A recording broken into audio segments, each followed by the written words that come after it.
പാട്ടിനും തൃത്താളമാവാൻ എരുമേലി പെരുമാളെ നീ പോരേണം. മലമുടിയിലെ നടവഴികളിൽ കുഴൽവിളി കേൾക്കുന്നു, തിരുതുടിയുടെ തകതിനിധിന താളം കേൾക്കുന്നു. തിരുനടയിലെ ജപകലികയിൽ മലരായിടുന്നു, ഭവഭയഹരനഴുതയിൽ അകിൽ മഴയാവുന്നു. മലമുകളിലെ മണിയൊലികളിൽ ഉണരുക ദേവാ, ഇഹപരമിനി ഒരു ശ്രുതിഭര ബന്ധനമാവാം.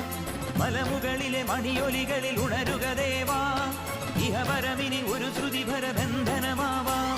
വേട്ടയ്ക്കും പാട്ടിനും തൃത്താളമാവാൻ എരുമേലി പെരുമാളെ നീ പോരേണം.